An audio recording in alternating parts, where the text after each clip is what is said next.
Sir हम creative league IIT Delhi के उसमें रैंक 1 लाए थे सर। तो मैं ईशान रमन हूँ। मैं श्रीशांत। मैं आर्यन सैनी हूँ। तो सर हमने एक स्मार्ट हाइड्रोपोनिक सिस्टम बनाया था। मैं हाइड्रोपोनिक सिस्टम आपको समझाना चाहूँगा हाइड्रोपोनिक सिस्टम क्या होता है।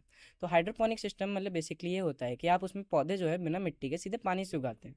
पर ये कुछ नया नहीं है क्योंकि ये बहुत सालों से एग्जिस्ट करते हुआ है, तो हम कुछ नया बनाने का सोचे क्योंकि अभी हाइड्रोपोनिक सिस्टम जो अमेजोन इन सब में बिकते हैं उसमें कुछ ज़्यादा फीचर्स नहीं होते हैं। तो हमारे हाइड्रोपोनिक सिस्टम में बहुत सारे फीचर्स हैं। हमारे मल्टीपल सेंसर्स हमने इंटीग्रेट किया है और उसके अंदर एलएलएम मॉडल इंटीग्रेट किया है जो ऐड करिए, आपने दिल्ली में बहुत जगह स्प्रेयर्स देखे होंगे जो एक्यूआई डाउन करने के लिए लगे रहते हैं रोड्स पे। तो हमने वही बेसिक सेम प्रिंसिपल इसमें यूज़ किया है।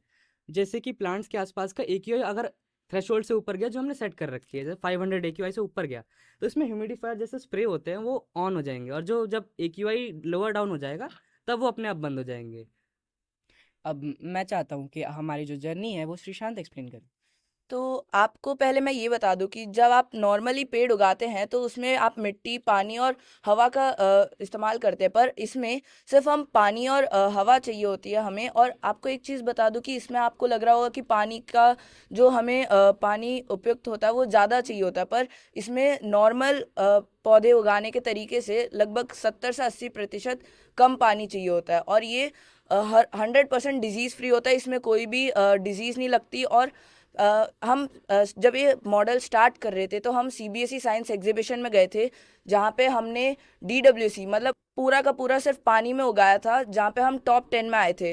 और उसके बाद हम क्रिएटिविटी लीग के जोनल में गए थे, जहाँ पे हमने एनएफटी टाइप यूज़ किया था, और वहाँ से हमने ये मॉडल सिर्फ 12 दिन में अपग्रेड किया था। बात की जाए एआई का इस्तेमाल आपने किया जी। है और डेली लाइफ से इसको कनेक्ट करें तो किस प्रकार से लाभदायक है, इसके बारे में बताएं। सर जैसे कि आप डेली अब आजकल में चैट जीपीटी बहुत यूज़ हो रहा है, तो हम इसमें अपना खुद का एआई मॉडल यूज़ कर रहे हैं कि जो आपको ये सारे सेंसर्स जो लगे हैं उसमें वो सबकी रीडिंग निकालेगा और आपको कंपाइल करके एक ही साथ दे देगा, और आपको ये भी बताएगा कि आपको और क्या करना चाहिए। अगर आपको मान लीजिए उसमें कुछ दिक्कत है तो वो दिक्कत भी बताएगा, और ये भी बताएगा कि उसमें आप क्या करेंगे कि दिक्कत सही हो जाए उसमें। और ये हमने एक और प्लांट डिसीज़ डिटेक्शन किया है। मान लीजिए अगर आपके पौधे में कुछ भी दिक्कत है या फिर कोई भी डिजीज़ है, तो वो तुरंत डिटेक्ट करके बता देगा कि उसमें क्या दिक्कत है, और वो आपको खुद बताएगा कि आपको क्या करना चाहिए इसके आगे। और हमारा जो बिजनेस मॉडल है वो अभी करेंटली जो ये प्राइस पॉइंट पे है वो 35,000 रुपीज़ में है। क्योंकि जो अभी जितने भी मॉडल जैसे अमेजोन इन सब में मिलेगा आपको 20 to 40,000 में, वो इतने फीचर्स नहीं प्रोवाइड करता। बेसिक जैसे पीएच और ईसी जो टीडीएस जैसे आपके आरओ में लगता होगा वो प्रोवाइड करता है। बट इसमें हमने वाईफाई के थ्रू कनेक्ट करके आपके फ़ोन में डायरेक्टली पूरा डैशबोर्ड आएगा, और आप जैसे आप चैट जीपीटी से बात करते हैं ना, इसके द्वारा में हमने एक खुद का एक चैट जीपीटी का जैसे मॉडल है, एलएलएम मॉडल उसको कहते हैं, वो हमने ऐड किया है। और एक छोटा सा आप बस कैमरा का एक लीफ का फोटो खींच सकते हैं, वो आपको बता देगा कि प्लांट में क्या डिसीज़ है। आप लोग कौन से। मैं स्तव्य यश हूँ। और मेरा नाम अभय प्राशर है। हमारा project Arduino Bluetooth control car है।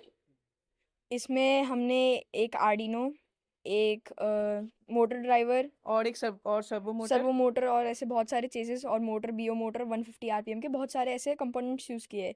हमने कंपटीशन को एक बहुत चैलेंजेस फेस किए थे, जैसे हमारे आर्डिनो फूक जाना एंड मोमेंट पे, मोटर ड्राइवर ख़राब हो जाना, मोटर ना काम करना। लेकिन हमने बार बार चैलेंजेस को ओवरकम किया और खुद से ठीक करते हुए हम आगे बढ़े। हमने इस रोबोट में क्या कहते हैं वेट डिस्ट्रीब्यूशन पे ध्यान दिया है, और स्पीड से ज़्यादा कंट्रोल पे ध्यान दिया है।